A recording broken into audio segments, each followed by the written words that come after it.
Udaranya harum segar, bunga elok kekal mekar, nyanyi burung tak terputus, sungai hidup mengalir terus.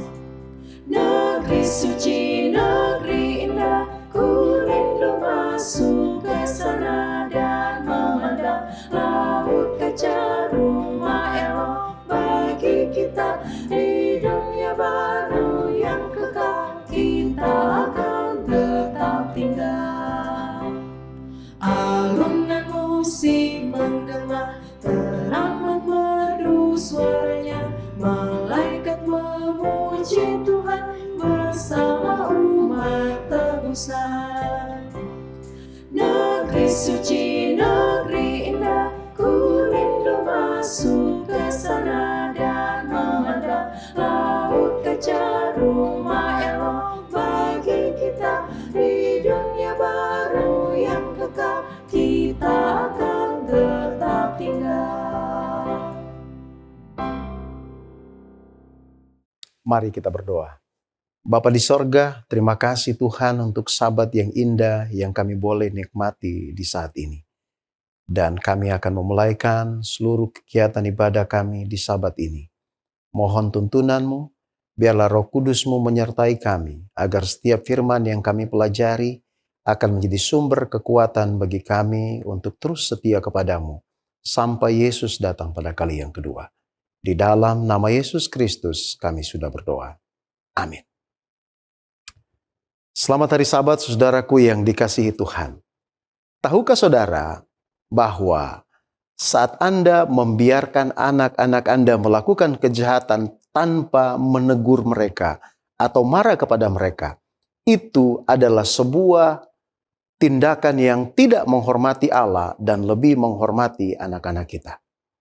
Di dalam 1 Samuel pasal 2 dan 3, khususnya pasal 2, Alkitab menjelaskan kepada kita tentang kejahatan yang dilakukan oleh anak-anak Eli pada waktu itu. Eli adalah seorang imam yang dipilih oleh Allah untuk bangsa Israel, tetapi membiarkan anak-anaknya melakukan kejahatan tanpa memarahi mereka. Di dalam 1 Samuel pasalnya yang kedua, ayatnya yang ke-27 sampai 29 sampai 30 ada nubuatan yang disampaikan oleh seorang abdi Allah kepada Imam Eli. Dikatakan seperti ini. Seorang abdi Allah datang kepada Eli dan berkata kepadanya, "Beginilah firman Tuhan, bukankah dengan nyata aku telah menyatakan diriku kepada nenek moyangmu ketika mereka masih di Mesir dan takluk kepada keturunan Firaun? Dan aku telah memilihnya dari segala suku Israel menjadi imam bagiku, supaya ia mempersembahkan korban di atas mezbahku, membakar ukupan dan memakai baju efod di hadapanku. Kepada kaummu telah kuserahkan segala korban api-apian orang Israel." Ayat 29. "Mengapa engkau memandang dengan loba kepada korban sembelihanku dan korban sajianku yang telah kuperintahkan? Dan mengapa engkau menghormati anak-anakmu lebih daripadaku? Sampai kamu menggemukkan dirimu dengan bagian yang terbaik dari setiap korban sajian umatku Israel?" Ayat 30. "Sebab itu demikianlah firman Tuhan Allah Israel. Sesungguhnya aku telah berjanji, keluargamu dan kaummu akan hidup di hadapanku selamanya. Tetapi sekarang," ya dikatakan, "demikianlah firman Tuhan, jauhlah hal itu daripadaku, sebab siapa yang menghormati aku akan kuhormati, dan siapa yang menghina aku akan dipandang rendah." Alasannya kita bisa temukan di dalam apa yang disampaikan oleh Tuhan kepada Samuel dalam 1 Samuel pasalnya yang ketiga. Kalau kita baca ayatnya yang ke-11 sampai ayatnya yang ke-13. Dikatakan begini, "Lalu berfirmanlah Tuhan kepada Samuel, ketahuilah aku akan..." Saya baca sekali lagi. "Ketahuilah aku akan melakukan sesuatu di Israel sehingga setiap orang yang mendengarnya akan bising kedua telinganya. Pada waktu itu aku akan menepati kepada Eli segala yang kufirmankan tentang keluarganya dari mula sampai akhir." Ayat 13 dikatakan begini, "Sebab telah kuberitahukan kepadanya bahwa aku akan menghukum keluarganya untuk selamanya karena dosa yang telah diketahuinya, yakni bahwa Anak-anaknya telah menghujat Allah, tetapi ia tidak memarahi mereka. Saudara-saudaraku yang dikasihi Tuhan, ketika kita membiarkan anak-anak kita melakukan kejahatan, bahkan menghujat Allah tanpa menegur atau memarahi mereka, kita sedang tidak menghormati Allah. Dan Allah sendiri katakan, siapa menghormati aku akan kuhormati, tetapi siapa tidak menghormati aku akan memandang rendah mereka. Mari, saudaraku yang dikasihi Tuhan, seberapa besar pun kasih sayang kita kepada anak-anak kita, tetap lakukan tanggung jawab kita kepada Allah, kepada anak-anak kita dengan menegur mereka ketika mereka melakukan kejahatan. Tuhan memberkati kita di Sabat ini.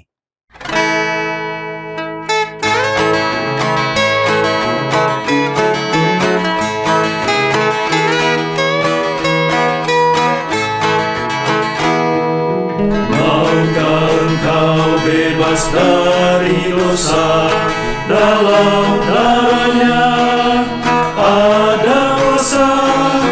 Maukah engkau lawan kejahatan, kuasa ajaib di darahnya? Ada pada kuasa yang ajaib di dalam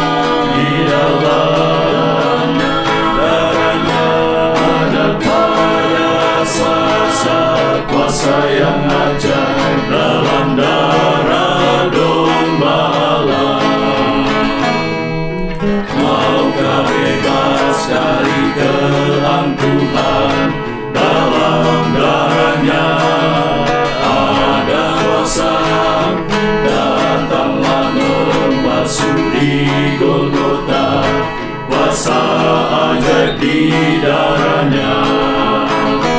Ada pada kuasa yang ajaib di dalam darahnya. Ada pada kuasa yang ajaib dalam darah domba Allah.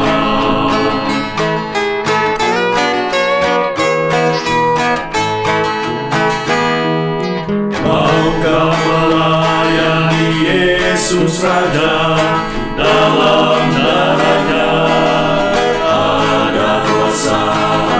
Maukah nyanyi pujian baginya, kuasa ajaib di darahnya?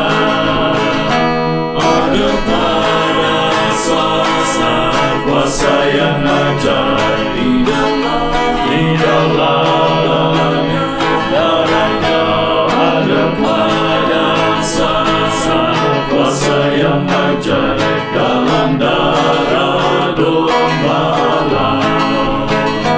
Ada pada kuasa yang ajaib di dalam darahnya.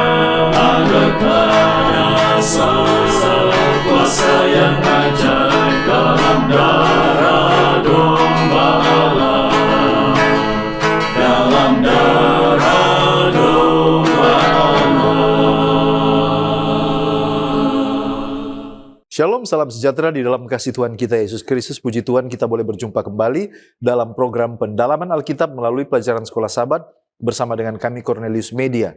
Kita sudah tiba di pelajaran yang ke-8 dengan tema memiliki iman. Saya Pendeta Edward Tadiwongso bersama dengan Pendeta Felix Gosal dan Pendeta Widodo Purwanto akan menolong dalam pendalaman Alkitab kita pada kesempatan ini. Kami tetap mengingatkan, mari mempelajari pelajaran Sekolah Sabat di tempat kita masing-masing. Sebelum kita masuk lebih dalam, mari kita tunduk kepala dan kita berdoa. Bapa Tuhan kami, Allah yang maha baik, terima kasih untuk kasih setiamu, terima kasih untuk kebaikanmu. Sekarang kami mau belajar bagaimana kami dapat memiliki iman yang sejati. Bukalah hati dan pikiran kami. Di dalam nama Yesus kami sudah berdoa. Amin. Ada 4 bagian dalam program ini. Yang pertama kita melihat dasar Alkitabiah. Yang kedua kita mencoba menggali makna dari ayat hafalan. Yang ketiga pokok pikiran yang muncul dari pelajaran hari per hari. Dan di bagian akhir kita tiba kepada aplikasi. Mari kita lihat dasar Alkitabiah. Markus 8 ayat 11-12. Orang Farisi meminta tanda dari sorga untuk mencobai Yesus. Tetapi Yesus menegur ketidakpercayaan mereka dan menolak memberikan tanda kepada generasi yang keras hati. Matius 15 ayat 21-28. Perempuan Kanaan menunjukkan iman dan kerendahan hati yang besar ketika memohon kesembuhan bagi anaknya. Karena ketekunan dan imannya, Yesus mengabulkan permohonannya. Lukas 7 ayat 1-10, perwira Romawi percaya bahwa Yesus cukup berkata saja untuk menyembuhkan hambanya, dan Yesus memuji imannya. Efesus 2 ayat 8, keselamatan adalah anugerah Allah yang diterima melalui iman, bukan hasil usaha atau jasa manusia. Ibrani 11, pasal ini menunjukkan bahwa iman adalah dasar pengharapan dan keyakinan kepada Allah. Dan ini dinyatakan melalui ketaatan para tokoh iman walaupun mereka belum melihat penggenapannya.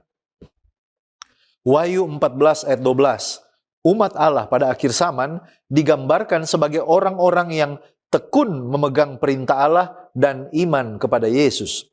Kesetiaan dan ketahanan iman menjadi ciri dari umat Tuhan yang sejati. Selanjutnya kita melihat pengertian judul memiliki iman. Pertanyaan yang sangat mendasar, apa itu iman?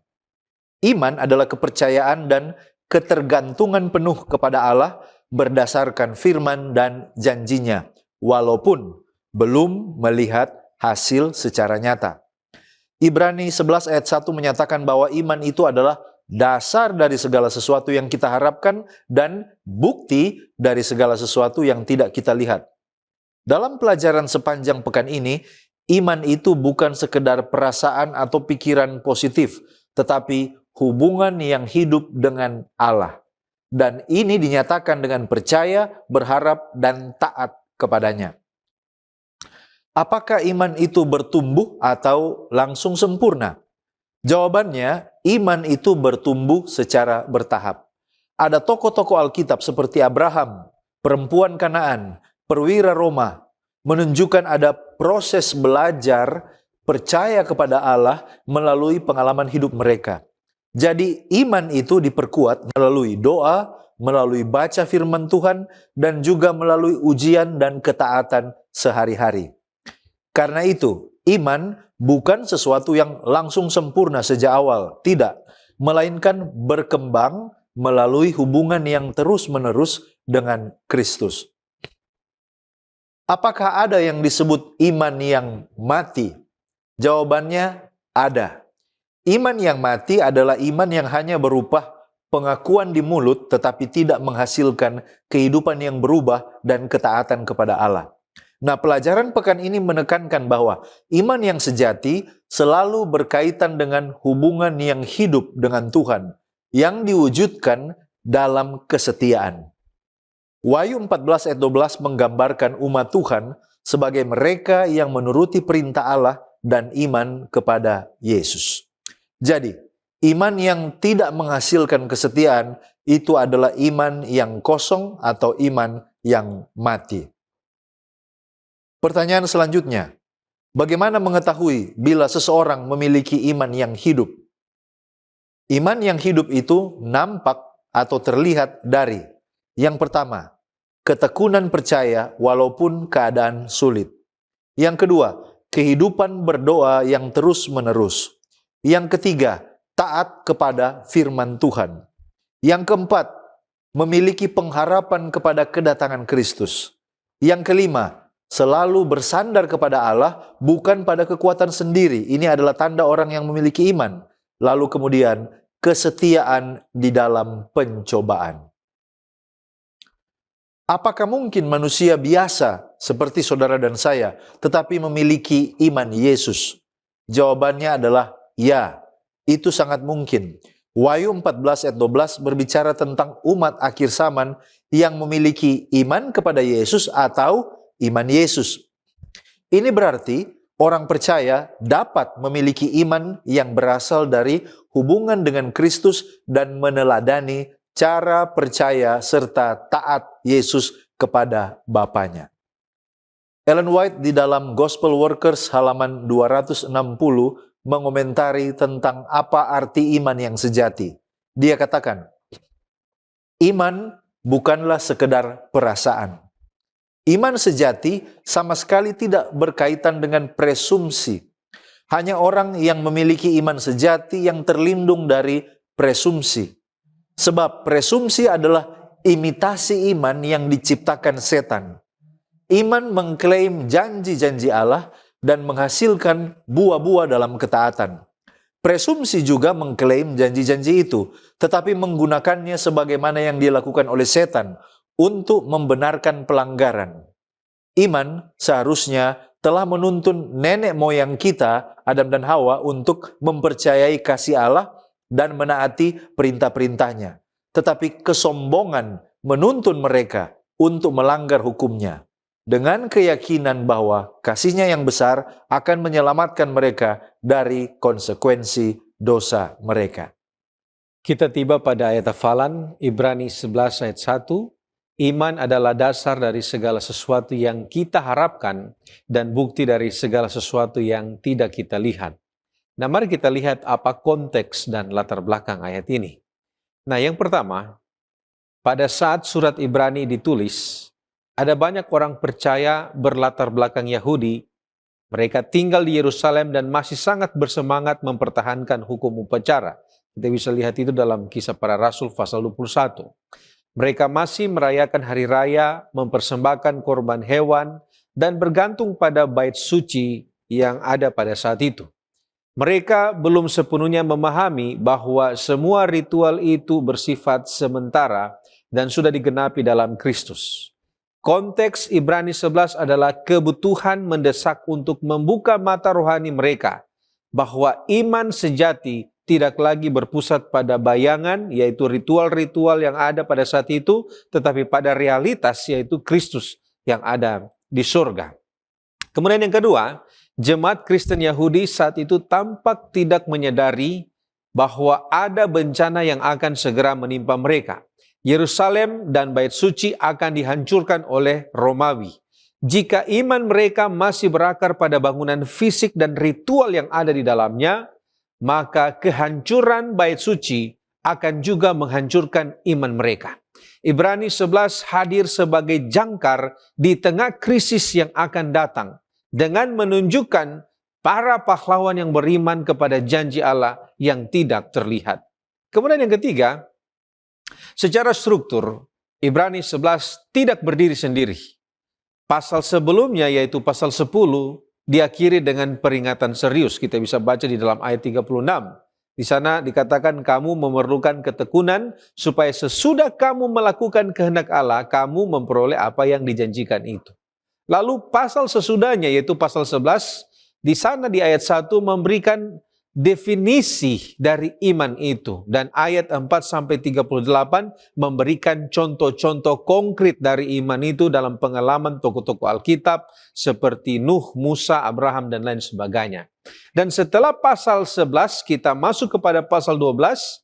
Di sana ayat 1-3 mengajak pembaca untuk berlari dengan tekun dalam perlombaan yang diwajibkan bagi kita dengan mata yang tertuju kepada Kristus. Jadi, Ibrani 11 di sini berfungsi sebagai jembatan antara peringatan yang ada di dalam pasal 10 dan ajakan yang ada di dalam pasal 12. Ibrani 11 memberikan bukti sejarah bahwa iman yang didefinisikan di ayat 1 atau ayat hafalan kita ini benar-benar bekerja dalam kehidupan orang-orang percaya sepanjang sejarah Perjanjian Lama.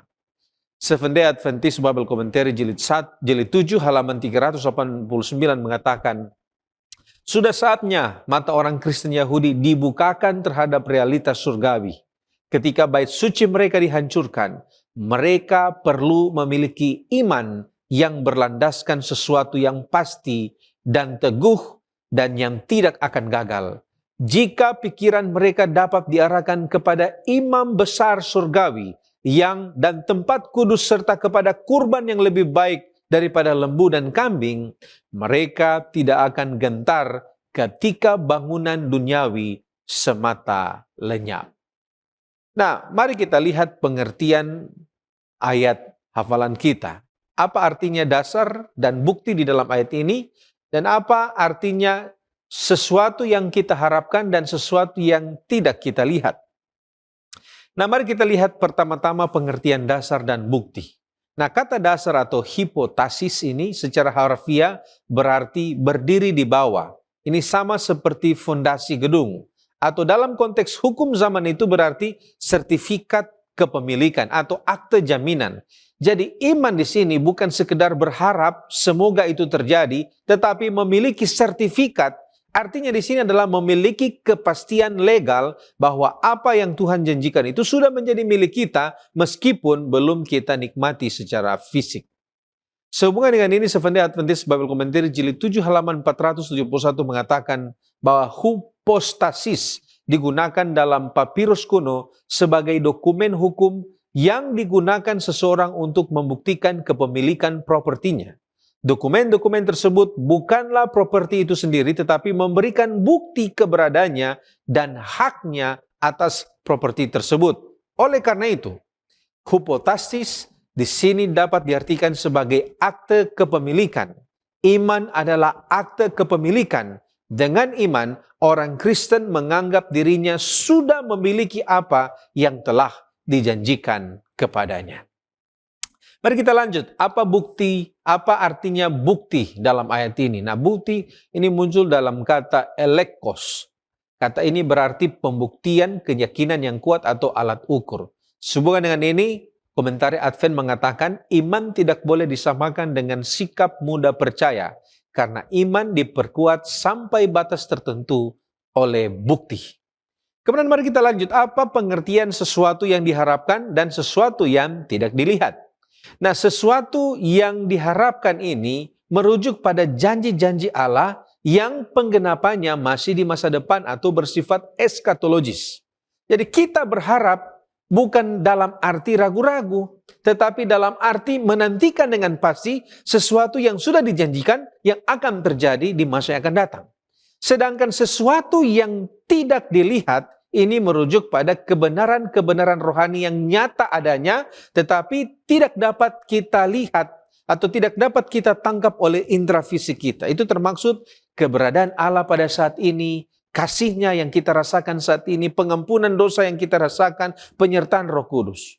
Oleh karena itu, dalam konteks ini, sesuatu yang tidak dilihat ini merujuk pada janji-janji Allah yang belum tergenapi secara fisik. Ini menunjukkan bahwa iman Kristen itu bersifat eskatologis, mengarah ke depan.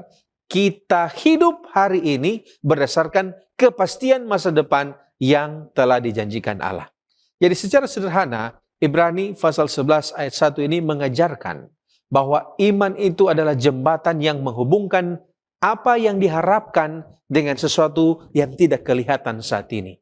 Jadi itu sementara merujuk kepada janji di masa depan, harapan kepada janji di masa depan yang tidak kelihatan dengan apa yang kita hadapi saat itu, yaitu kehidupan kita saat ini, bagaimana kita melihat kasih Allah, iman Allah, dan lain sebagainya. Iman membuat janji masa depan terasa pasti sekarang, dan membuat realitas rohani terasa nyata dalam kehidupan sehari-hari. Dan inilah yang memungkinkan para pahlawan iman di dalam Ibrani pasal 11.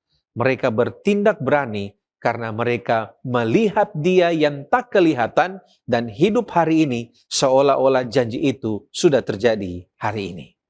Sekarang kita masuk pada pokok pembahasan berikan saja saya suatu tanda. Apa latar belakang topik berikan saja saya suatu tanda dan apa tanda yang dimaksud? Latar belakang topik ini adalah kecenderungan manusia untuk meminta bukti nyata sebelum mau percaya kepada Allah. Pada zaman Alkitab, banyak orang berpikir bahwa jika mereka melihat mujizat besar, maka mereka akan memiliki iman. Namun kenyataannya meskipun bangsa Israel melihat Laut Merah terbelah, mana turun dari langit, dan banyak mujizat lainnya, mereka tetap sering meragukan Allah. Jadi, tanda yang dimaksud dalam konteks pelajaran hari Minggu adalah bukti yang dapat dilihat atau dirasakan yang diminta manusia untuk meyakinkan diri bahwa Allah benar-benar ada, berkuasa, atau bahwa Yesus adalah Mesias dan anak Allah. Nah, dalam Alkitab, tanda sering berupa tindakan ajaib atau mujizat yang menunjukkan kuasa Allah. Contoh tanda dalam Alkitab antara lain, Laut Merah terbelah, Keluaran pasal 14, mana turun dari langit, Keluaran pasal 16, tiang awan dan tiang api yang menuntun Israel, Keluaran 13 ayat 21 dan 22, dan Yesus menyembuhkan orang sakit dan membangkitkan orang mati, api turun dari langit pada zaman Elia di Gunung Karmel menurut 1 Raja-Raja pasal 18, dan lain sebagainya. Apakah bila tanda diberikan otomatis seseorang akan percaya? Saudaraku, ada beberapa contoh dalam Alkitab, baik perjanjian lama maupun perjanjian baru, pernyataan kuasa supranatural Allah tidak serta-merta membuat seseorang percaya atau memiliki iman kepada Allah. Firaun melihat tanda, namun tidak percaya. Isabel mengalaminya, namun tetap menolak untuk percaya. Seventh-day Adventist Bible Commentary volume 5 halaman 397-398 menggambarkan bahwa para pemimpin Yahudi, orang-orang Farisi, juga Herodes meminta Yesus menunjukkan tanda, namun dikatakan tidak seorang pun dari mereka yang merespon secara positif terhadap berbagai mujizat yang Yesus lakukan. Setiap bukti keilahiannya hanya membuat mereka semakin bertekad untuk membungkamnya, hingga akhirnya kebangkitan Lazarus dari kematian justru membuat mereka melipat gandakan usaha mereka untuk menyingkirkan Yesus. Dalam Markus 8 ayat 11 dan 12, orang Farisi meminta tanda, tapi dikatakan di halaman 398 bahwa seandainya tanda itu diberikan, mereka tetap tidak akan menerimanya dan percaya. Mengapa mereka tidak mau percaya? Jawabannya ialah karena mereka telah mengeraskan hati mereka sehingga mereka tidak mau percaya bukti-bukti yang nyata tentang otoritas dan keilahian Kristus. Mereka sebenarnya tidak percaya pada firman Allah. Dikatakan bahwa alasan utama mengapa para ahli Taurat dan orang Farisi menolak menerima Kristus adalah karena mereka sebenarnya tidak menerima kitab suci perjanjian lama yang bersaksi tentang Yesus. Dan hal ini sesuai dengan apa yang dikatakan dalam Yohanes 5 ayat 45-47. Orang Farisi meminta tanda dengan motivasi yang salah, yaitu hanya untuk mencoba Yesus, bukan untuk percaya kepadanya. Mereka telah melihat cukup banyak mujizat, tetapi hati mereka tetap menolak terang itu. Alfa Omega jilid 6 halaman 12 katakan bahwa setiap mujizat yang diadakan oleh Kristus menjadi suatu tanda keilahiannya. Ia sedang melakukan pekerjaan yang sama yang telah dinubuatkan tentang Mesias. Tetapi bagi orang Farisi, perbuatan kemurahan ini merupakan suatu penghinaan yang pasti. Mujizat-mujizatnya merupakan suatu celaan bagi mereka. Karena sebenarnya mereka penuh dengan kesombongan dan orang-orang Farisi dan ahli-ahli Taurat tidak memiliki belas kasihan terhadap penderitaan orang lain. Sekarang bagaimana dengan kita? Apakah kita juga meminta tanda sebelum percaya? Alfa Omega jilid 6 halaman 12 kembali katakan, bila pekabaran kebenaran disampaikan pada zaman kita, banyak orang akan berseru sama seperti orang Yahudi, tunjukkanlah kepada kami suatu tanda, perbuatlah bagi kami suatu mujizat. Mengapa demikian? Karena permintaan tanda sering muncul karena hati manusia lebih mudah percaya kepada apa yang dilihat daripada kepada firman Allah. Dan hal ini bukanlah iman, sebab menurut Ibrani 11 ayat 1, iman adalah dasar dari segala sesuatu yang kita harapkan dan bukti dari segala sesuatu yang tidak kita lihat. Itulah sebabnya Alfa Omega jilid 6 halaman 13 katakan bahwa mereka yang menghendaki suatu tanda dari Yesus telah mengeraskan hati dalam kurang iman sehingga mereka tidak melihat peta Allah dalam tabiatnya. Mereka tidak mau percaya bahwa tugasnya merupakan kegenapan dari kitab suci. Mengapa generasi kita sebenarnya memiliki lebih banyak alasan untuk percaya dibandingkan generasi zaman Alkitab? Bangsa Israel, saudaraku, tidak memiliki seluruh Alkitab seperti kita. Mereka belum melihat penggenapan banyak nubuatan mesianik. Sebaliknya, kita hidup dengan keuntungan rohani yang jauh lebih besar dibandingkan generasi sebelumnya karena kita memiliki Alkitab yang lengkap, sejarah penggenapan nubuat dalam kehidupan umat Allah, dan kesaksian ribuan tahun pekerjaan Allah yang dahsyat. Steps to Christ halaman 105 dan 106. Allah tidak pernah meminta kita untuk percaya tanpa memberikan bukti yang cukup sebagai dasar iman kita. Keberadaannya, karakternya, kebenaran firman-Nya, semuanya dibuktikan oleh kesaksian yang dapat diterima oleh akal budi kita. Dan kesaksian ini tersedia dalam jumlah yang melimpah. Kita tidak memiliki alasan untuk meragukan firman Allah hanya karena kita tidak dapat memahami misteri-misteri kehendak-Nya. Nah, sekarang mengapa mendasarkan iman atas tanda atau mujizat berbahaya dan apa yang kita perlu serta perlu lakukan untuk percaya? Mendasarkan iman atas tanda atau mujizat itu berbahaya karena yang pertama, tanda tidak selalu menghasilkan iman yang sejati kepada Allah dan tidak selalu membangun hubungan yang dekat dengannya. Bahkan justru sering mengarah pada sifat kurang percaya, pamer, dan kesombongan. Contohnya apa yang terjadi pada Petrus ketika dia berjalan di atas air menurut Matius 14 ayat 22 sampai 33.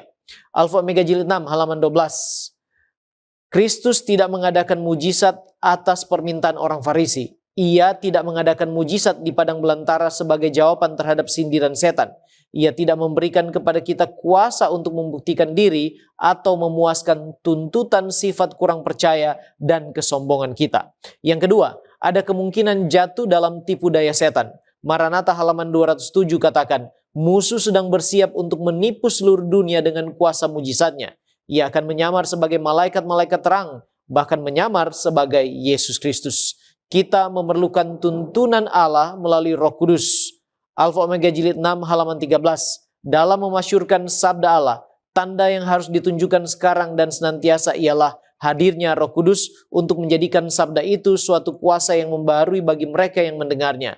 Inilah saksi Allah di hadapan dunia mengenai tugas ilahi anaknya. Dan oleh pertolongan Roh Kudus kita percaya akan firman-Nya dan iman kita bertumbuh kepada Kristus. Alfa Omega Jilid 6 halaman 12. Bukti tertinggi bahwa ia datang dari Allah ialah bahwa kehidupannya menyatakan tabiat Allah dan kehidupan seperti itu merupakan yang terbesar dari segala mujizat. Baik, terima kasih pendeta. Berikutnya kita melihat Yesus melihat iman mereka.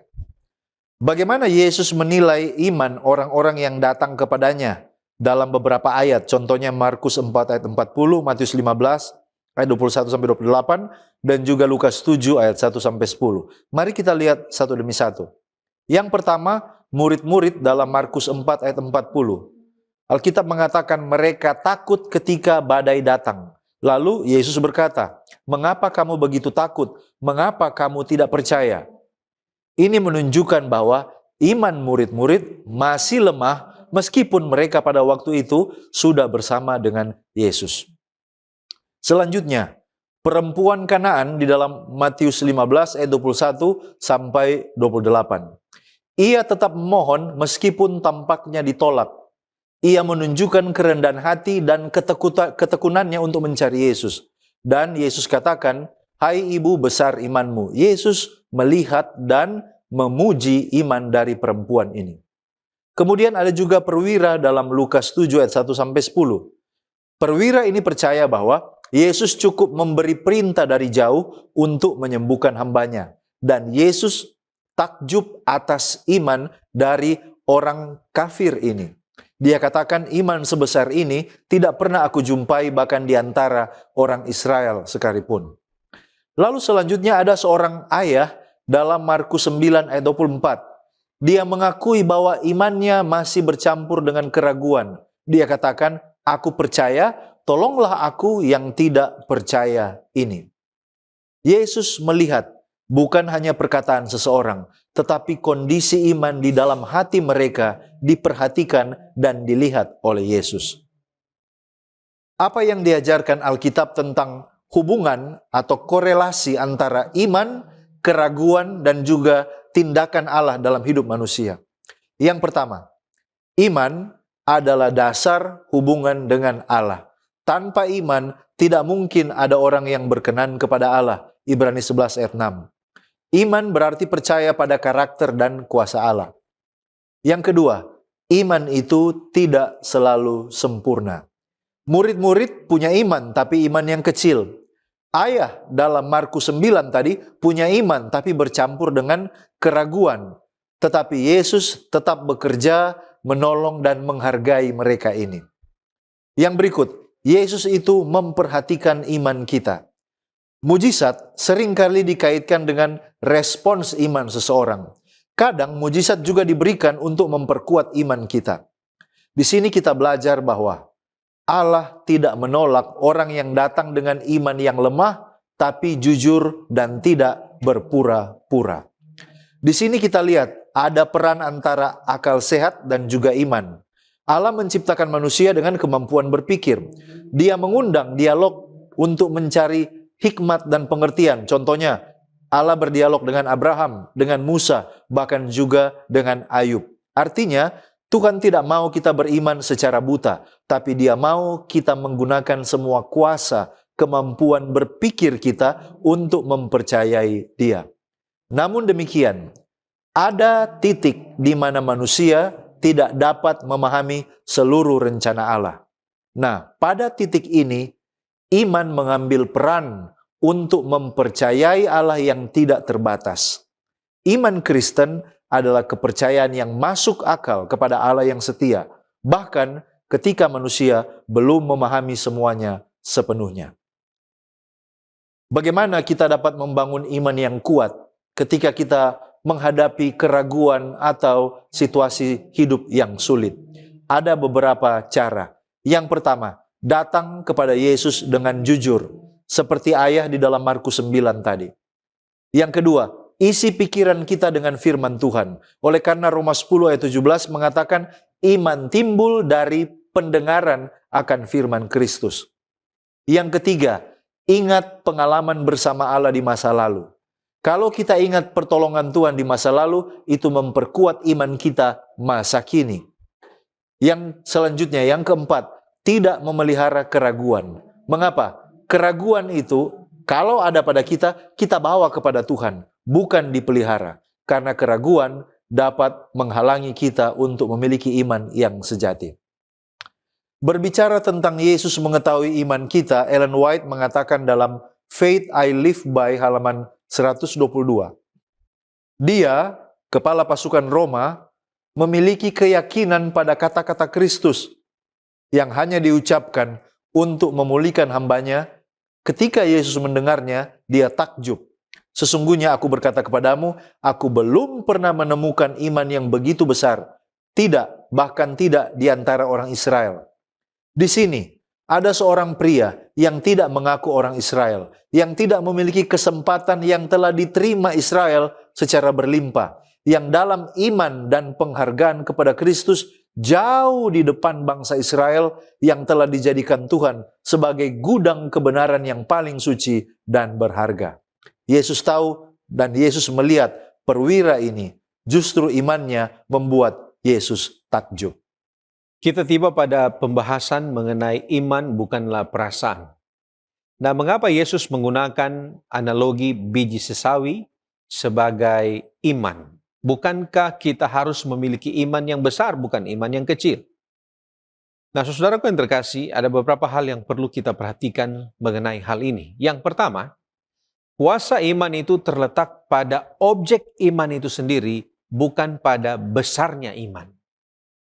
Yesus menggunakan biji sesawi, yaitu biji yang terkecil yang dikenal oleh orang Yahudi saat itu, untuk mengajarkan bahwa kuasa doa dan mujizat itu tidak bergantung pada seberapa besar iman kita, tetapi pada siapa iman kita ditujukan.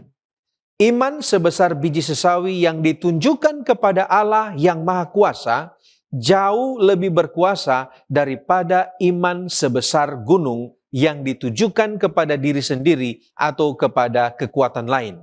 Dan analogi ini membebaskan kita dari tekanan untuk merasa cukup beriman. Kita tidak perlu menunggu sampai iman kita hebat, baru Tuhan bisa menggunakan kita. Iman kecil yang tulus, yang bersandar pada Kristus, sudah cukup bagi Tuhan untuk melakukan perkara besar bagi kita. Kemudian yang kedua, iman yang kecil dapat dan harus bertumbuh. Nah, analogi biji sesawi di sini juga mengandung makna pertumbuhan.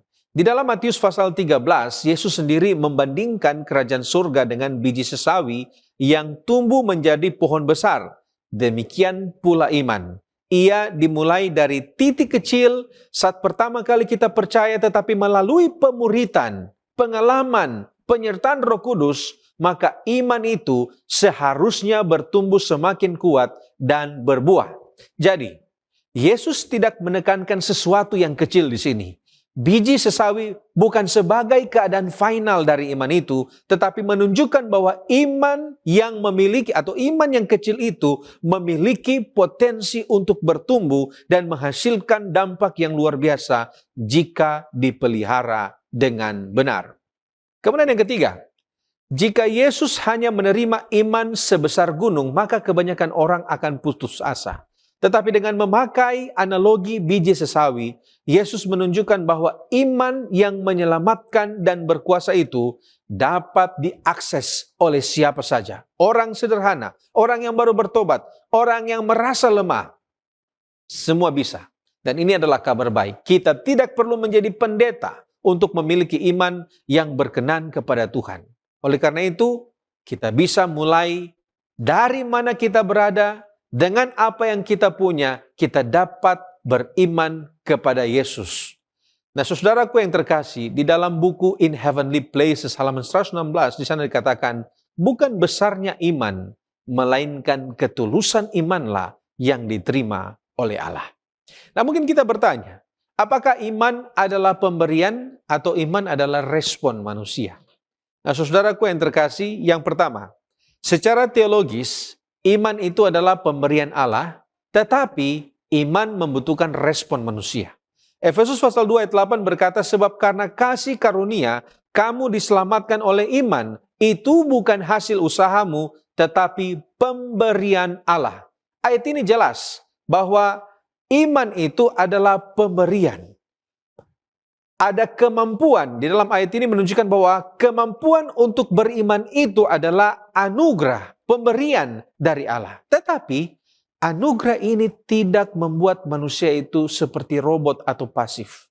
Allah melalui Roh Kudus menarik dan menerangi hati manusia, Yohanes 6 ayat 44. Tetapi manusia harus secara sukarela merespons dengan percaya dan menyerahkan diri. Kemudian yang kedua, Allah lebih dahulu mengasihi, 1 Yohanes 4 ayat 19, menarik kita dengan kasih-Nya, Yeremia 31 ayat 3, dan memberikan Roh Kudus untuk menerangi kita.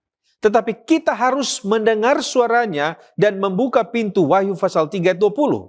Iman adalah langkah kaki kita menanggapi panggilannya, dan tanpa panggilannya kita tidak dapat bergerak. Tanpa respon kita, panggilan itu tidak menghasilkan persekutuan. Kemudian yang ketiga, penting untuk membedakan antara iman sebagai karya dan iman sebagai sarana. Jadi iman itu bukanlah pekerjaan baik yang kita persembahkan kepada Tuhan untuk membeli keselamatan. Iman lebih seperti tangan kosong yang terbuka untuk menerima hadiah. Dan tangan itu sendiri tidak berusaha atau tidak berjasa, ia hanya menerima. Demikian pula iman. Iman itu adalah sarana, itu adalah alat yang dipakai Roh Kudus untuk menghubungkan kita dengan Kristus. Kita dibenarkan oleh iman, Roma 5 ayat 1. Bukan karena iman itu sendiri mulia, tetapi karena iman itu menghubungkan kita dengan Kristus yang mulia. Jadi, iman adalah respons penerimaan yang dimungkinkan oleh anugerah. Di dalam Patriarch and Prophet halaman 431 dikatakan iman adalah karunia Allah.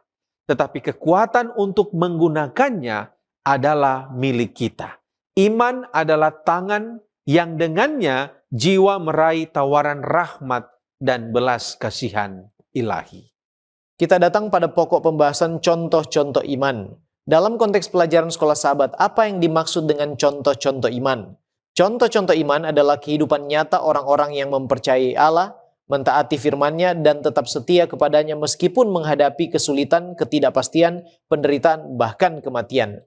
Contoh-contoh ini terutama ditemukan dalam Alkitab, khususnya dalam Ibrani 11 yang sering disebut sebagai saksi-saksi iman. Mengapa hal ini penting? Melalui contoh-contoh iman, kita diajar bahwa hidup bersama Allah memerlukan iman karena kita tidak selalu melihat jawaban doa, masa depan, atau rencana Allah secara jelas. Karena itu kita perlu belajar percaya kepadanya. Rasul Paulus katakan dalam 2 Korintus 5 ayat 7, sebab hidup kami ini adalah hidup karena percaya, bukan karena melihat. Nah, apa definisi iman? Ibrani 11 ayat 1. Iman adalah dasar dari segala sesuatu yang kita harapkan dan bukti dari segala sesuatu yang tidak kita lihat. Mengapa iman penting? Iman adalah fondasi utama dalam hubungan manusia dengan Allah karena iman memungkinkan manusia mempercayai Allah meskipun tidak melihatnya secara langsung. Dalam Alkitab, Iman bukan sekedar persetujuan intelektual, tetapi penyerahan diri sepenuhnya kepada Allah dan janji-janjinya. Ibrani 11 ayat 6, tetapi tanpa iman, tidak mungkin orang berkenan kepada Allah. Sebab barang siapa berpaling kepada Allah, ia harus percaya bahwa Allah ada dan bahwa Allah memberi upah kepada orang yang sungguh-sungguh mencari Dia. Selain itu, iman sangat berhubungan dengan keselamatan. Efesus 2 ayat yang ke-8, sebab karena kasih karunia, kamu diselamatkan oleh iman. Dalam buku Education halaman 253, pena inspirasi katakan, iman adalah percaya kepada Allah, percaya bahwa Ia mengasihi kita dan mengetahui apa yang terbaik bagi kita. Sekarang bagaimana tokoh-tokoh dalam Ibrani 11 menunjukkan bahwa iman adalah tindakan, bukan sekedar perasaan. Tokoh-tokoh dalam Ibrani 11 menunjukkan bahwa iman selalu menghasilkan tindakan yang nyata. Mereka tidak hanya percaya di hati, tetapi juga taat kepada Allah meskipun menghadapi resiko penderitaan atau ketidakpastian.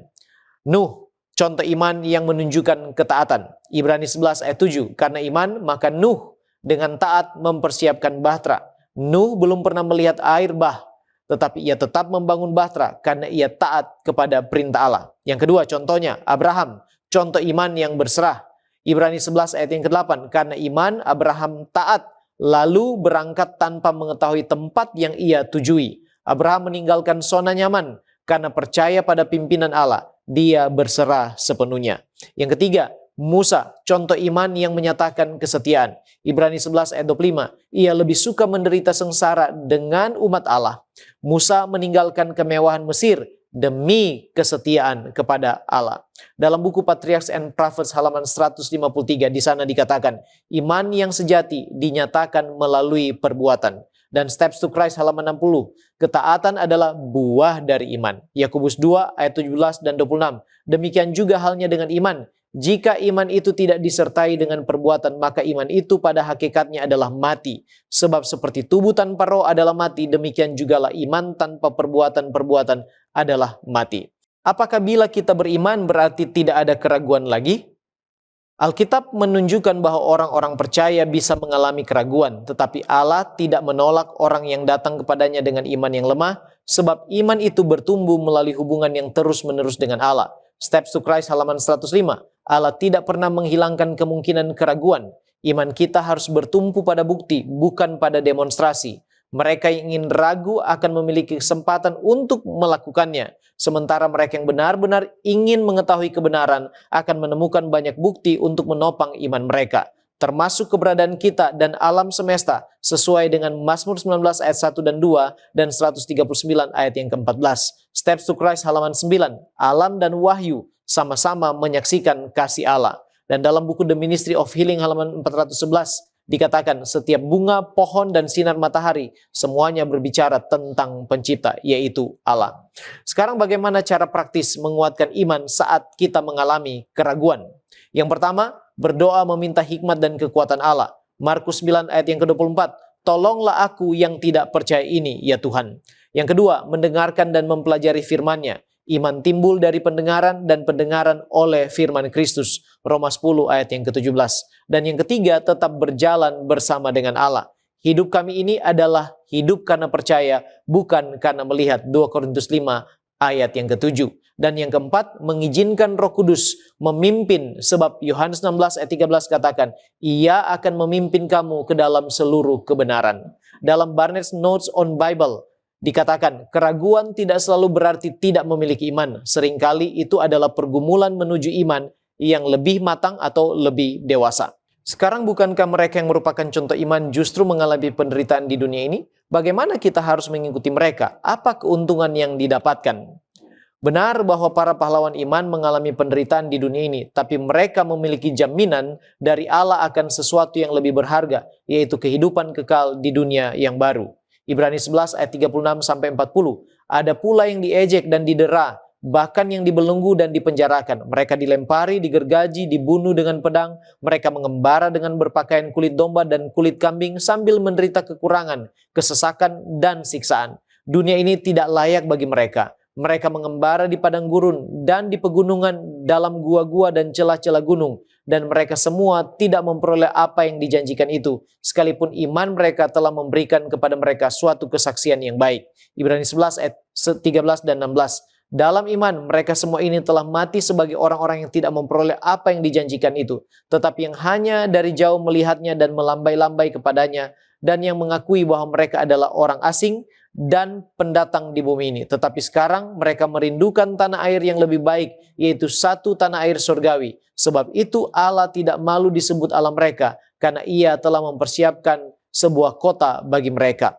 Lift Him Up halaman 328. Para pahlawan iman itu memiliki janji warisan yang nilainya jauh melebihi segala kekayaan duniawi. Warisan yang akan memuaskan kerinduan jiwa. Mereka mungkin tidak dikenal dan tidak diakui oleh dunia, tetapi mereka tercatat sebagai warga kerajaan sorga. Kemuliaan yang agung, kemuliaan yang abadi dan kekal akan menjadi upah akhir bagi mereka yang telah Allah jadikan ahli waris segala sesuatu. Selanjutnya kita melihat tema iman Yesus. Menurut Wahyu 14 ayat 12, apa ciri utama umat Allah pada akhir zaman dan bagaimana Yesus menunjukkan imannya dalam Matius 26 ayat 36 sampai 42. Ciri umat Allah pada akhir zaman menurut Wahyu 14 ayat 12 ada dua, yaitu memelihara perintah-perintah Allah dan yang kedua memiliki iman Yesus. Mari kita lihat bagaimana itu iman Yesus. Kita lihat iman Yesus pada waktu dia di Taman Getsemani. Yesus mengalami tekanan dan penderitaan yang sangat berat. Ia berdoa agar cawan penderitaan ini berlalu sekiranya mungkin. Tetapi dia tetap berkata, "Jangan seperti yang ku kehendaki, melainkan seperti yang engkau kehendaki." Dari kata-kata Yesus ini kita belajar tentang sikap Yesus. Yang pertama, dia taat sepenuhnya kepada Bapa. Yang kedua, dia percaya kepada kehendak Allah meskipun harus melalui penderitaan dan juga salib. Makna praktisnya, iman Yesus bukan sekedar percaya secara intelektual, tetapi kesetiaan secara total kepada Allah. Umat Allah di akhir zaman bukan hanya memegang kebenaran doktrin, tetapi juga memiliki kualitas iman yang sama seperti yang ditunjukkan oleh Yesus. Pertanyaan selanjutnya, apa arti iman Yesus secara teologis dan mengapa baik hukum dan Injil harus berjalan bersama-sama? Mari kita lihat arti iman Yesus. Iman Yesus dapat dipahami sebagai yang pertama, iman kepada Yesus, atau yang kedua, iman yang dimiliki Yesus, yaitu kesetiaan dan kepercayaannya kepada Bapa. Artinya apa? Yesus itu adalah teladan iman yang sempurna. Ia tetap taat bahkan sampai mati di kayu salib. Filipi 2 ayat 8. Dari kisah ini kita belajar apa itu pembenaran oleh iman. Artinya, keselamatan diperoleh melalui kasih karunia dan iman kepada Kristus, bukan usaha manusia. Bagaimana itu iman Yesus dalam hidup orang percaya? Nah, Yesus tinggal di dalam hati orang percaya melalui kuasa Allah Roh Kudus. Artinya apa? Orang percaya menerima imannya sebagai anugerah. Ini menjawab tuduhan bahwa gereja Advent hanya menekankan hukum, sama sekali tidak. Wahyu 14 ayat 12 menunjukkan bahwa hukum dan iman itu berjalan bersama-sama. Kita menolak paham legalisme, yang artinya ketaatan itu bukan cara kita memperoleh keselamatan, tetapi itu adalah buah dari hubungan iman kita dengan Kristus. Bagaimana kita dapat memiliki dan mempraktekkan iman Yesus dalam kehidupan kita sehari-hari? Yang pertama, kita jadikan Yesus sebagai pusat hidup kita. Kita memiliki hubungan yang pribadi dengan Dia setiap hari. Kita mengutamakan doa dan pembelajaran firman. Yang kedua, kita belajar percaya walaupun di tengah-tengah kesulitan. Seperti Yesus di Taman Getsemani, tetap percaya walaupun menghadapi penderitaan. Yang ketiga, menyerahkan sepenuhnya kepada kehendak Allah. Kita harus belajar untuk berkata, "Jadilah kehendakmu," jangan memaksakan kehendak kita sendiri. Lalu kemudian mempraktekkan ketaatan, memelihara perintah Allah sebagai respon kasih kepadanya, meminta supaya Yesus memberikan kepada kita iman. Ada beberapa praktik nyata yang perlu kita lakukan supaya iman kita menjadi seperti Yesus. Yang pertama, berdoa pada saat iman kita terasa lemah. Yang kedua, ingat kesetiaan Allah di masa lalu. Dan yang ketiga, tetap setia walau kita belum melihat hasilnya secara langsung. Iman Yesus bertumbuh ketika kita hidup dekat dengan Kristus dan membiarkan kehidupannya bekerja di dalam hati kita hari lepas hari. Ellen White dalam Testimonies for the Church volume 3 halaman 446 dan 457 mengomentari tentang iman sejati dari umat Allah di akhir zaman. Dia katakan, Allah sedang memimpin suatu umat dan menegakkan mereka di atas landasan iman yang agung, yaitu perintah-perintah Allah dan kesaksian Yesus. Ia telah memberikan kepada umatnya rangkaian kebenaran Alkitab yang lurus, jelas, dan saling terkait. Kebenaran ini berasal dari sorga dan telah dicari layaknya harta yang tersembunyi. Kemenangan yang diraih Yesus di padang gurun adalah jaminan bagimu dan kemenangan yang dapat kamu raih melalui namanya. Harapan dan keselamatanmu yang satu-satunya adalah dengan mengalahkan sebagaimana Kristus telah mengalahkan. Demikianlah pengharapan umat Tuhan di akhir zaman. Mereka dapat bertahan, mereka dapat mengalahkan setan apabila mereka memiliki iman Yesus. Kita tiba pada pendalaman. Jika kita sudah dibenarkan oleh iman, mengapa kita perlu lagi melalui proses pengudusan? Apakah pembenaran saja tidak cukup? Nah, saudara, ada beberapa hal yang perlu kita perhatikan. Yang pertama, pembenaran dan pengudusan adalah dua sisi dari satu koin keselamatan.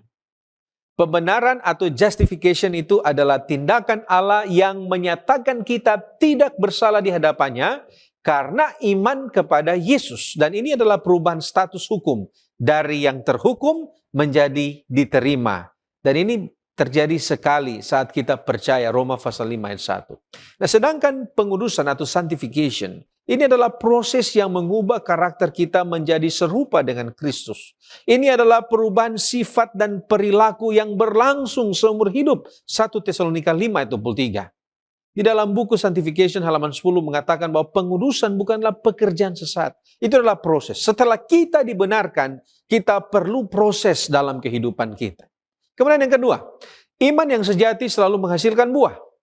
Yakobus pasal 2 ayat 17 berkata, iman jika tidak disertai perbuatan pada hakikatnya adalah mati.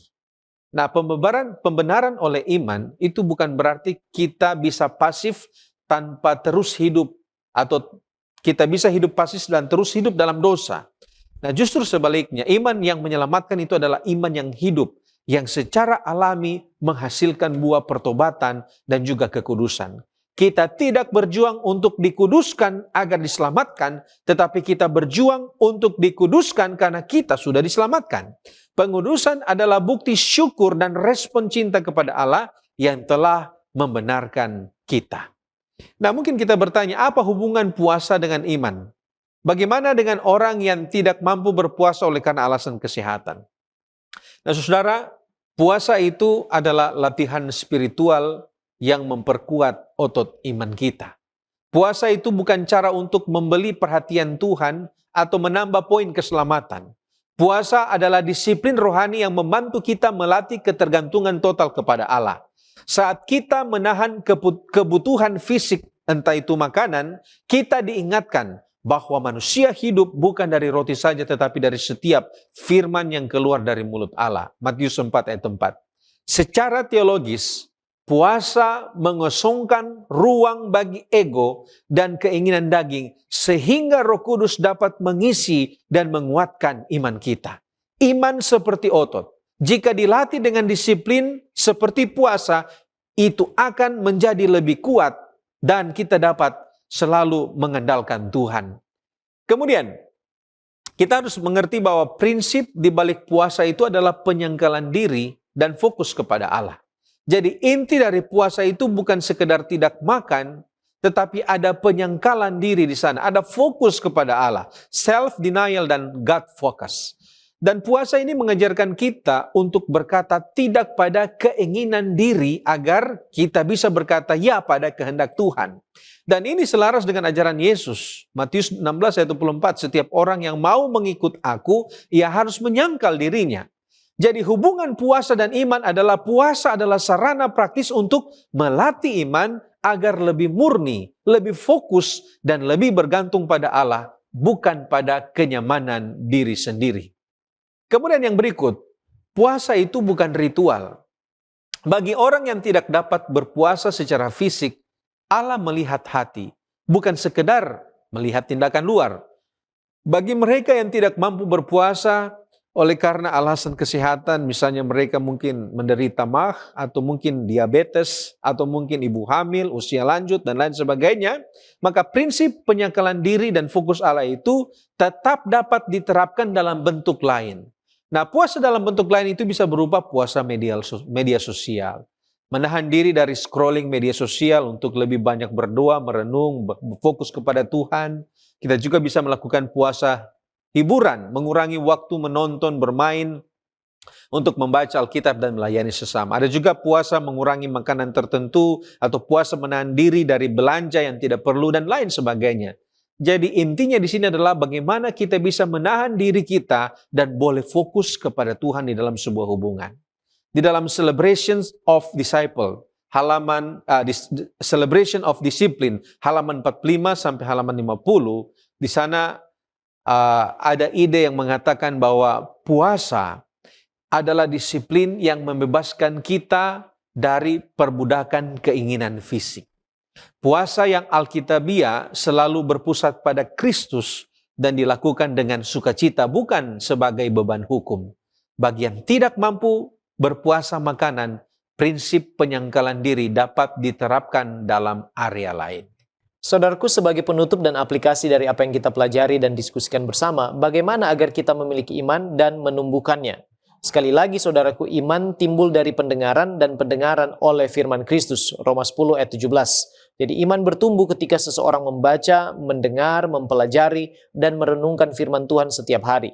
Education halaman 191. Tidak ada sesuatu yang lebih dihitung untuk menguatkan iman selain mempelajari Alkitab dengan tekun. Nah, penerapan praktisnya adalah membaca Alkitab setiap hari, menghafalkan janji-janji firman Tuhan, mendengarkan khotbah dan pelajaran Alkitab, serta merenungkan firman Tuhan dalam doa-doa kita. Steps to Christ halaman 51. Jangan menunggu sampai engkau merasa layak untuk percaya. Percayalah kepada Allah karena firman-Nya. Nah, iman bertumbuh juga melalui doa dan hubungan yang akrab dengan Tuhan.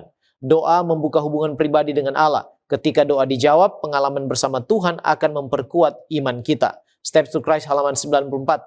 Doa adalah kunci di tangan iman untuk membuka gudang sorga. Iman juga bertumbuh melalui pengalaman bersama dengan Tuhan. Ketika doa terasa tidak dijawab, iman kita sedang diuji. Dan saat kita bisa melewati ujian itu, iman kita akan semakin bertumbuh.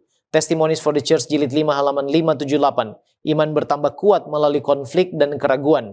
Dan dikatakan di dalam Mazmur 34 ayat 9, kecaplah dan lihatlah betapa baiknya Tuhan itu. Life Catches halaman 196. Kita tidak mempunyai alasan untuk takut akan masa depan kecuali jika kita melupakan cara Tuhan memimpin kita di masa lalu. Pada akhirnya iman bertumbuh melalui ketaatan. Ketika seseorang taat kepada Tuhan, meskipun belum melihat hasilnya, imannya semakin dikuatkan. Sekarang mengapa memiliki iman itu penting khususnya bagi kita di akhir zaman ini? Kita hidup di zaman yang penuh dengan ketidakpastian, krisis moral, ketakutan, tekanan ekonomi, peperangan, bencana alam, dan kemerosotan rohani. Dalam keadaan seperti ini, iman menjadi kebutuhan utama bagi kita orang percaya untuk tetap percaya kepada Allah dan memiliki hubungan yang nyata dekat dengannya. Banyak orang kehilangan harapan karena hanya bergantung pada keadaan dunia. Tetapi iman membuat kita tetap tenang karena percaya bahwa Tuhan memegang kendali akan segala sesuatu. The Great Controversy halaman 593. Dalam krisis terakhir sejarah dunia, hanya mereka yang memiliki iman yang hidup kepada Allah yang akan tetap berdiri teguh. Nah, apa tanda kita memiliki iman? Iman sejati selalu menghasilkan perubahan nyata dalam kehidupan seseorang. Iman yang hidup menghasilkan perubahan karakter, sebab Christ Object Lessons halaman 97 katakan, ketika Kristus tinggal di dalam hati, tabiat akan diubahkan. Seventh-day Adventist Bible Commentary volume 7 halaman 521. Iman tanpa buah perbuatan Kristen hanyalah iman sekedar nama saja, tanpa prinsip hidup yang mengendalikan tindakan hati. Halaman 524. Tanpa perbuatan, iman yang sejati itu tidak ada. Penerimaan intelektual dan pengakuan iman mungkin ada tanpa perbuatan baik, tetapi bukanlah iman yang hidup, yang turut bekerja sama dengan rencana Allah untuk pemulihan manusia. Anggota gereja yang hanya sekedar nama, tanpa kesaksian pribadi yang mencerminkan pelayanan Kristus bagi mereka, pada dasarnya hanyalah mayat.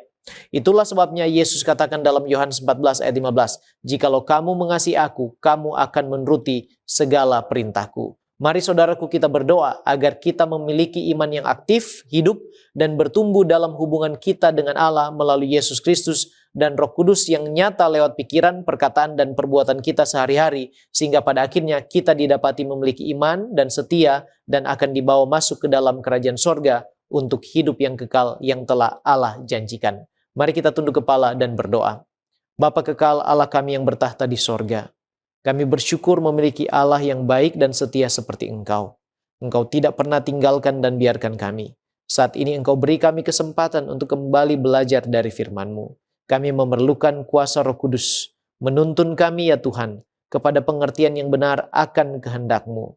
Dan menolong kami supaya kami mampu mempraktekkan apa yang kami pelajari di dalam kehidupan kami berjalan bersama dengan Engkau. Sehingga kami boleh memiliki iman yang nyata, aktif, dan hidup yang dapat menuntun kehidupan kami, diubahkan sesuai dengan kehendak-Mu. Terpujilah Engkau Tuhan, ampuni kami dari dosa kami, berkatilah kami semua, dalam nama Tuhan Yesus kami sudah berdoa. Amin.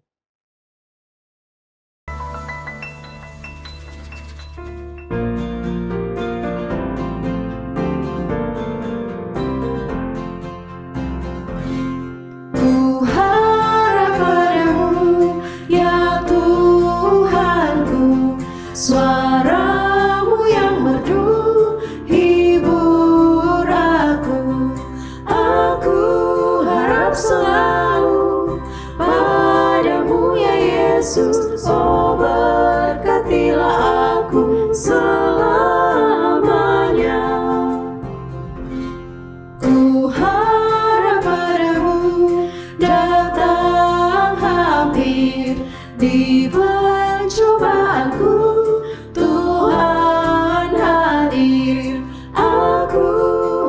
Selalu padamu ya Yesus. Oh berkatilah aku selamanya. Ku harap padamu selamanya. Curahkan rahmat-Mu dengan limpah. Aku harap selalu padamu ya Yesus. Oh berkatilah aku selamanya. Ku harap padamu dan percaya ya Tuhan, janji-Mu genapilah. Aku harap selalu padamu ya Yesus. Oh berkatilah aku selamanya.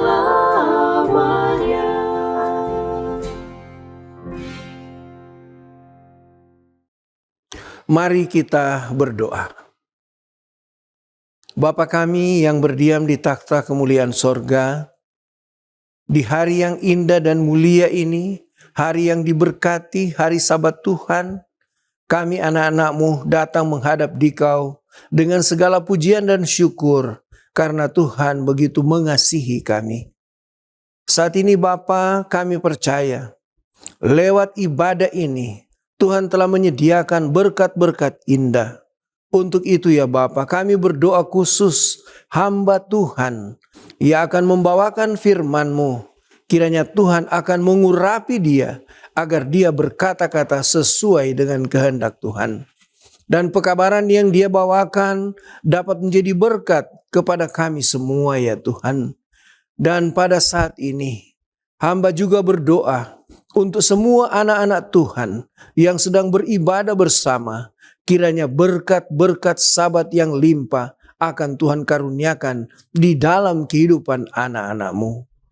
Mendoakan anak-anak Tuhan yang saat ini bergumul, mungkin dalam keadaan sakit, baik itu di rumah atau di rumah sakit. Tuhan, jamah tubuh mereka, sembuhkan mereka, atau pergumulan lainnya yang sedang mereka hadapi ya Tuhan. Kiranya Engkau datang menolong anak-anak-Mu, sehingga kehidupan kami benar-benar akan dipenuhi dengan sukacita yang berasal dari Tuhan.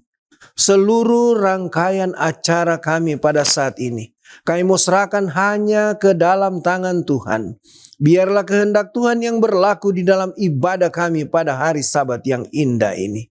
Karena kami sudah berdoa dan mengucap syukur hanya di dalam nama Tuhan Yesus yang telah menjadi penebus dan juru selamat kami yang hidup. Haleluya. Amin.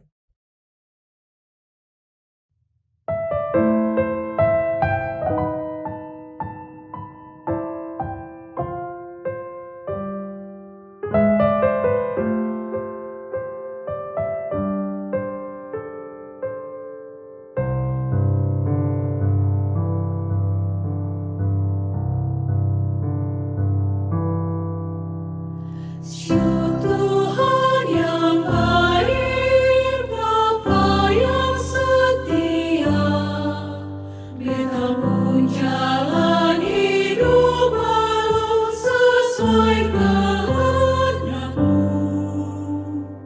Ajari Beta tetap nikmat kasih-Mu, ubahlah sesuai dengan rancangan-Mu. Ajari Beta kasih yang suci, jadikan Beta cahaya terang bagi semua orang. Jika nanti Beta berumur suseng panjang, Beta sudah jadi murid yang setia.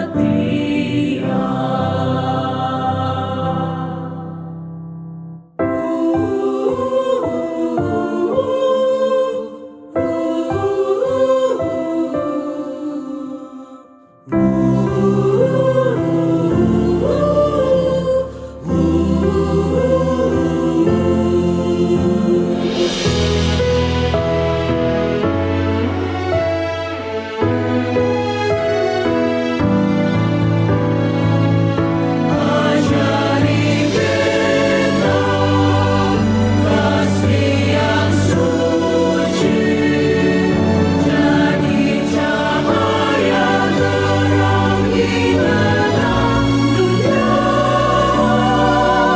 Sampai nanti Tuhan panggil Beta kembali, Beta sudah jadi murid yang setia,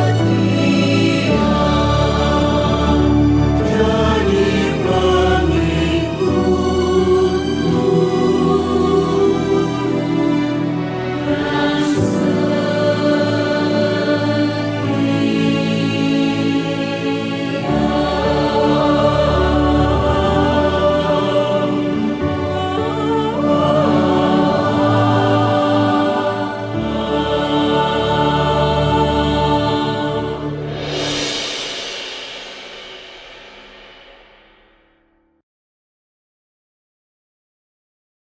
yang Selamat hari Sabat. Shalom. Ada sukacita kita di hari Sabat yang kudus, indah, diberkati. Kita akan mempelajari firman Tuhan yang saya beri judul adalah kesetiaan dan kejujuran. Sebelum kita mendengarkan firman Tuhan pada hari Sabat ini, mari kita satu di dalam doa. Bapa di sorga, di hari Sabat yang kudus, indah, diberkati ini.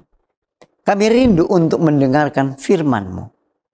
Oleh sebab itu, biarlah kuasa Roh Kudus akan menuntun hati dan pikiran kami, agar firman yang kami pelajari boleh memberikan kekuatan iman, bahkan pembaharuan dalam hidup kami, sehingga kami boleh lebih hari, lebih dekat dan setia kepada Tuhan.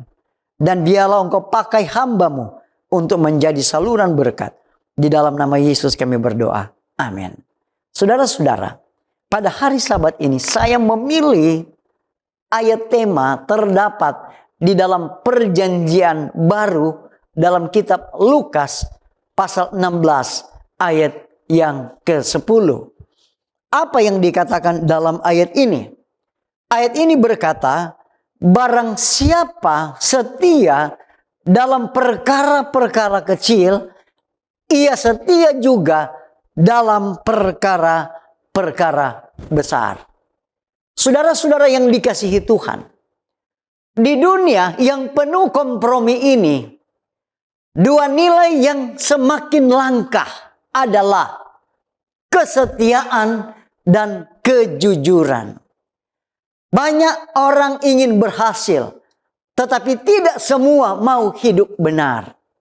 Banyak orang setia saat diawasi, tetapi berubah saat tidak terlihat. Banyak orang jujur ketika tidak ada keuntungan yang hilang. Namun Tuhan memanggil kita bukan hanya untuk tampak benar, tetapi untuk benar di hadapannya. Pertanyaan adalah, apakah kita tetap setia saat tidak ada yang melihat? Apakah kita tetap jujur ketika itu merugikan kita?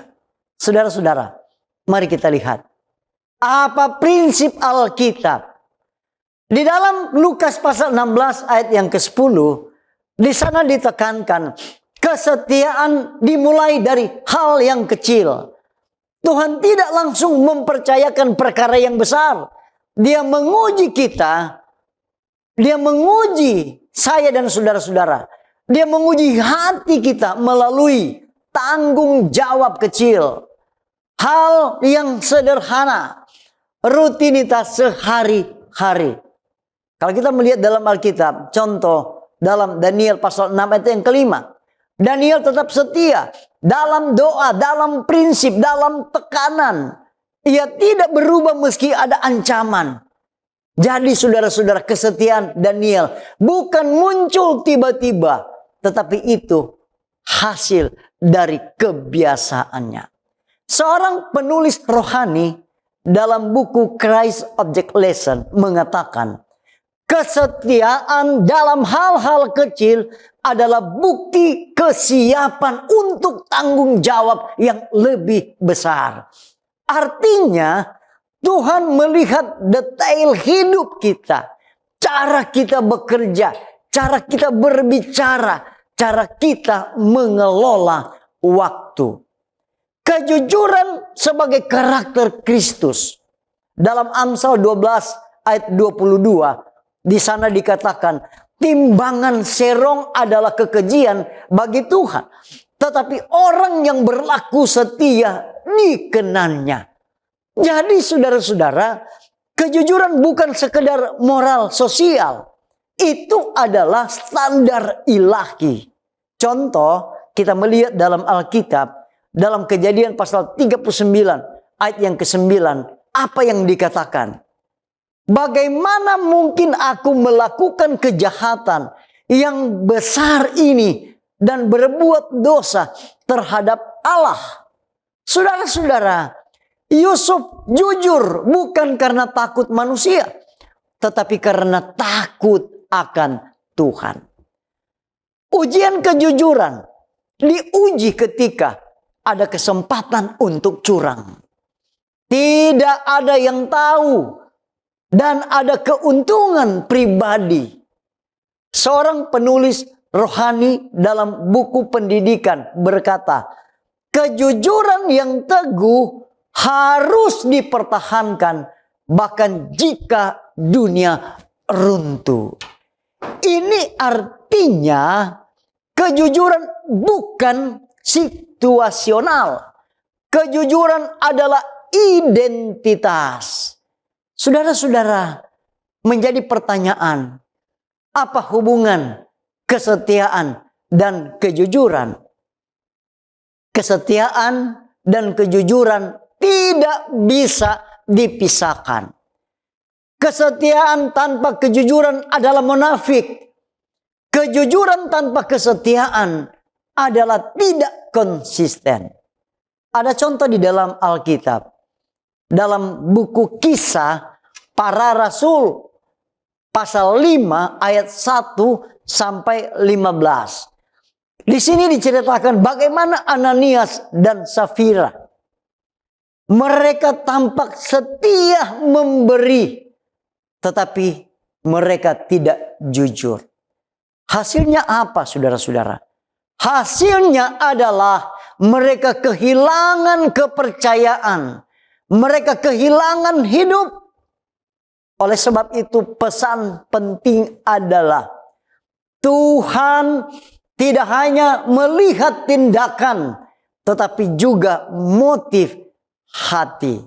Saudara-saudara, dampak kesetiaan dan kejujuran di dalam hidup kita, di mana kita mendapat kepercayaan Tuhan.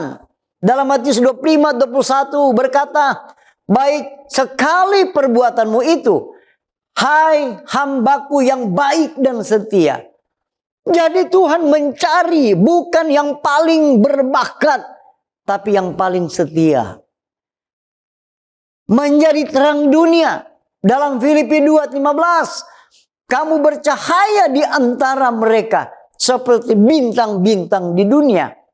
Dunia membutuhkan orang jujur di tengah kebohongan. Orang setia di tengah pengkhianatan. Seorang penulis rohani berkata, satu jiwa yang jujur dan setia lebih berharga daripada kekayaan dunia.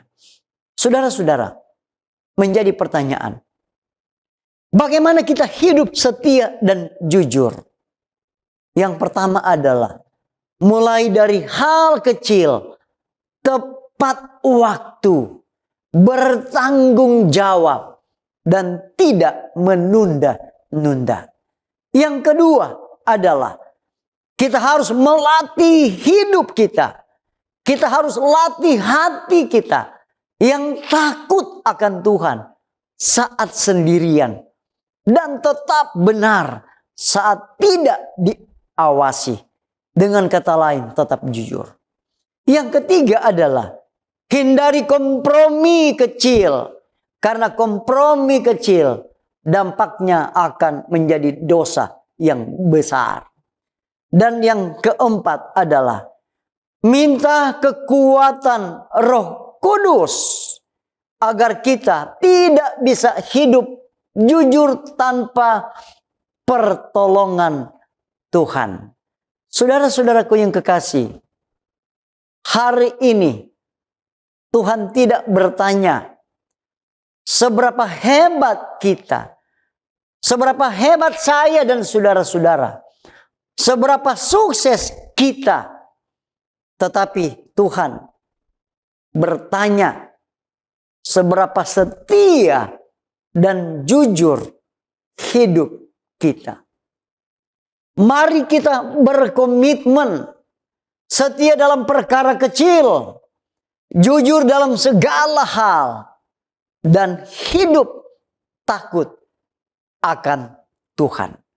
Saudara-saudara, pengalaman yang harus kita kembangkan adalah bagaimana kita hidup setia dan jujur. Bagaimana kita melatih hati kita takut akan Tuhan. Di saat kita sendirian, tetapi benar saat tidak diawasi. Dan kita tetap jujur. Kita harus menghindari kompromi.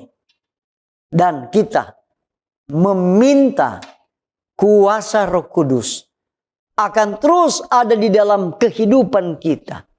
Sehingga kita bisa melakukan hal-hal yang benar dan jujur di mata Tuhan.